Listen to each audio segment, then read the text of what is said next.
मैं देखती हूँ हुजूर बाबा सावन सिंह जी को। मैं देखती हूँ संत कृपाल सिंह जी और संत दर्शन सिंह जी को। गुरु प्यारी साध संगत जी, आप सभी को मेरी तरफ से प्यार भरी नमस्कार।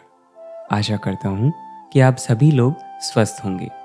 आज की इस साखी को सुनने से पहले मैं आप सभी लोगों से गुजारिश करूँगा कि इस साखी को आप आंख बंद करके एकांत में सुनिएगा, क्योंकि हमारी बहन एलेन का ये अनुभव हमें भी उसी प्रेम के रस में सराबोर कर देगा जिसमें वो अक्सर डूब जाया करती हैं।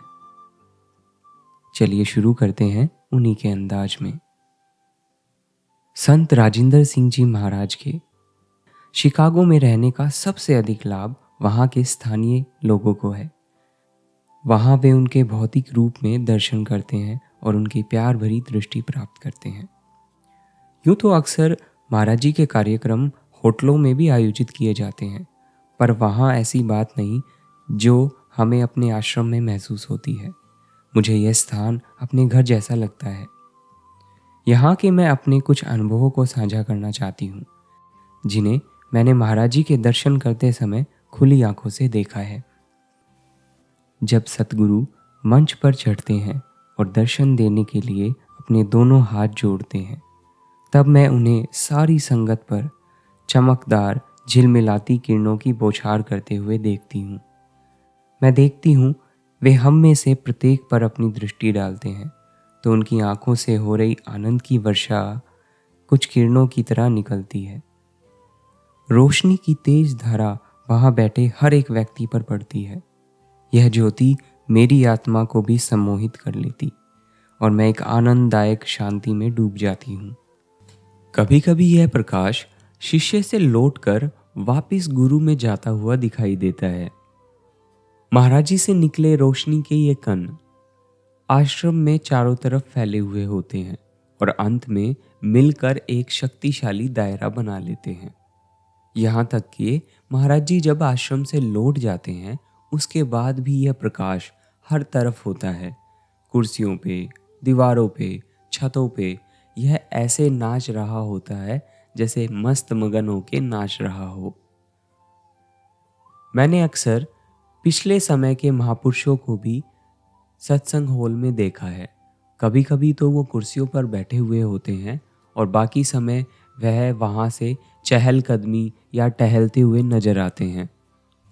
जब महाराज जी बैठकर अपना सत्संग शुरू करते हैं तो उनकी आंखों से रोशनी के और भी नज़ारे देखने को मिलते हैं। यूँ तो महाराज जी की आंखें भूरे रंग की हैं, परंतु जब उनकी आंखों से नीली, सुनहरी और सफ़ेद रोशनी फूटती है तो उनकी आंखें या तो नीली दिखाई देती हैं या सिर्फ ज्योतिर्मय प्रकाश।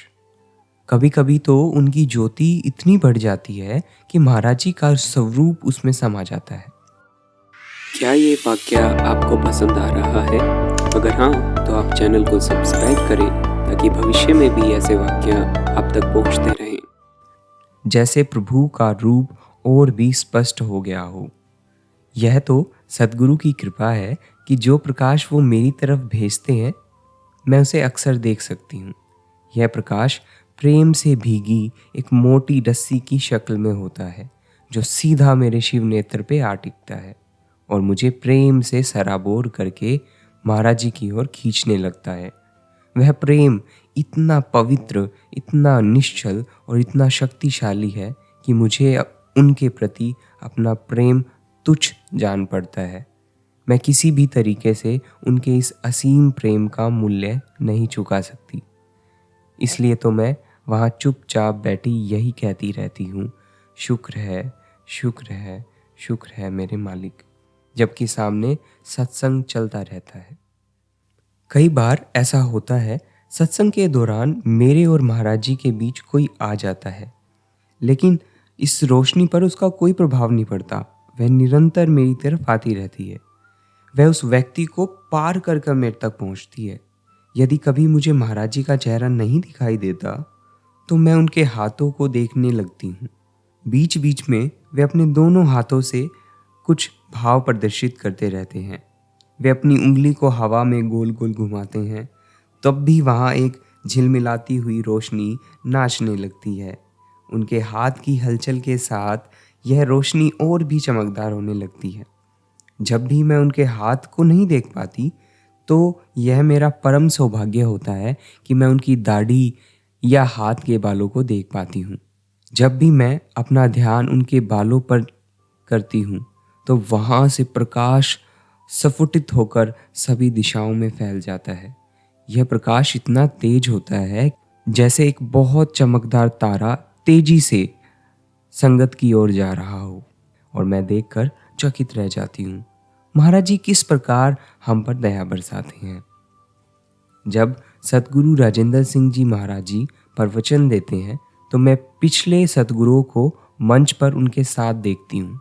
मैं देखती हूँ हुजूर बाबा सावन सिंह जी को, मैं देखती हूँ संत कृपाल सिंह जी, और जो अक्सर अपना सिर हिलाते रहते हैं और मुस्कुराते रहते हैं। संत राजेंद्र सिंह जी महाराज जब कुछ कहते हैं या करते हैं तो उस पर उनकी प्रशंसा ये दोनों महापुरुष कुछ निराले अंदाज में करते हैं। वो अक्सर बहुत खुश होते हैं कि राजेंद्र सिंह जी महाराज जी किस तरीके से उनका कार्य कर रहे हैं। जब सतगुरु राजेंद्र सिंह जी प्रवचन देते हैं तो मैं हमेशा पिछले सतगुरुओं को उनके साथ स्टेज पे देखती हूँ। हुजूर बाबा सावन सिंह जी, संत कृपाल सिंह जी महाराज और संत दर्शन सिंह जी महाराज, वो अक्सर अपना सिर हिलाते रहते हैं या मुस्कुराते रहते हैं। जब भी राजेंद्र सिंह जी महाराज जी कुछ कहते हैं या करते हैं तो उस पर वो अपनी सहमति जताते हैं और बहुत खुश नजर आते हैं। जीवित सतगुरु के समक्ष नतमस्तक होने और उनके कार्यों की प्रशंसा करने का उनका अंदाज बहुत निराला है।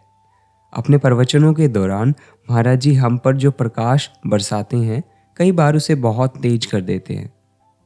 यह प्रकाश जब तक जारी रहता है जब तक वहाँ गुलाबी संगमरमर की रोशनी पूरी तरीके से भर नहीं जाती।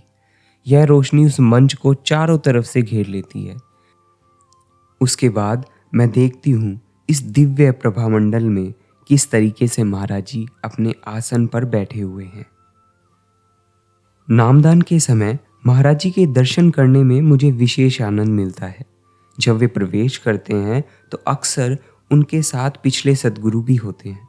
मैं देख सकती हूँ कि पिछले सद्गुरु प्रत्येक खाली सीट पर विराजमान हो जाते हैं या महाराज जी के साथ मंच तक जाते हैं। सद्गुरु राजेंद्र सबके बीच से गुजरते हुए हर एक पर अपनी दृष्टि डालते हैं, विशेषकर जो लोग नामदान लेने आए हैं। कभी कभी मैंने देखा है कि ज्योति की लहरें उनसे प्रवाहित होकर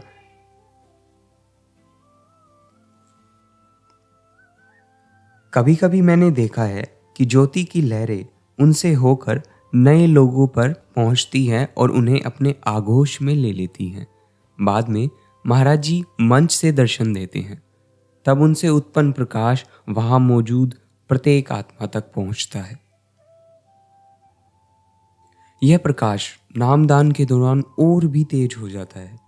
दीक्षा का एक एक शब्द बोलते समय वे निरंतर अधिक से अधिक प्रकाश उड़ेलते रहते हैं और एक ऐसी अवस्था आती है जब उनकी त्वचा मात्र एक झीना पर्दा सा रह जाती है। उसमें से वह प्रकाश स्पष्ट नजर आता है जिसे वो हम तक भेज रहे हैं। मैंने अनुभव किया है कि नामदान के समय महाराज जी नए व पुराने सभी शिष्यों पर एक सा प्रेम बरसाते हैं। बाद में ध्यान की एक विशेष बैठक के दौरान महाराज जी सबके बीच घूमते हुए नव दीक्षितों को मदद करते हैं।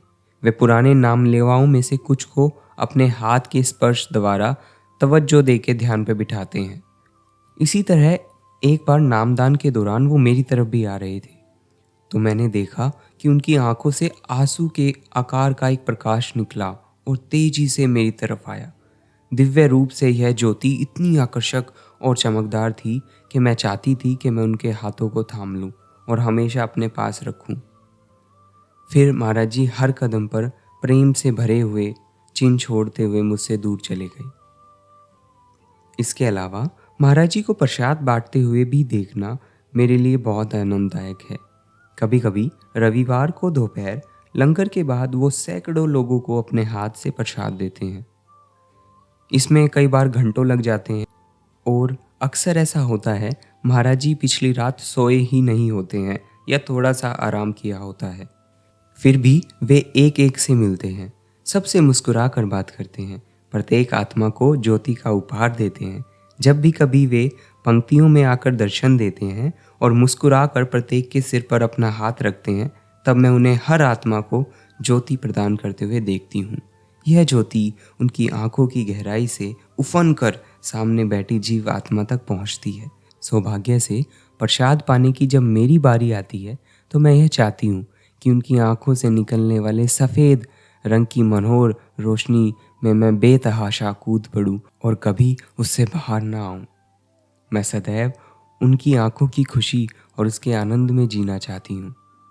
मेरे शरीर का रोम रोम बिलखता है कि मैं उनके संग रहूं, वहाँ से पीछे ना हटूं, परंतु पंक्ति में अगला व्यक्ति उनकी प्रतीक्षा कर रहा होता है। मैं उनसे दया की याचना करते हुए बड़ी मुश्किल से अपने आप को मनाती हूँ। औरों को दर्शन में बाधा ना हो इसलिए पीछे जाकर खड़ी हो जाती हूँ। जब मेरे अंदर अनहद शब्द गूंजने लगता है तो मैं हैरान रह जाती हूँ। सद्गुरु राजिंदर हमें कितना वरदान देते हैं। यह उनकी असीम दया है कि मुझे उनके वरदानों की कुछ झलक दिखाई देती है। गुरु प्यारी साध संगत जी, प्रेम के इस अनुभव को सुनकर आप अवश्य ही इसमें सराबोर हो गए होंगे और जाना होगा कि किस तरीके से सद्गुरु सदैव प्रकाश हम पर बरसाते रहते हैं। आज की साखी में से आप सभी लोगों के लिए एक सवाल, क्या सद्गुरु से निकलने वाले प्रकाश के अंदर कोई पिलर, व्यक्ति, वस्तु बाधक हो सकता है? क्या वह उस प्रकाश को हम तक पहुंचने तक रोक सकता है? सही जवाब देने वाले कुछ श्रोताओं के नाम हम अगली वीडियो में जाहिर करेंगे। तब तक के लिए आप अपना भजन अभ्यास करते रहें, स्वस्थ रहें, सदैव गुरु आज्ञा में बने रहें। धन्यवाद जी।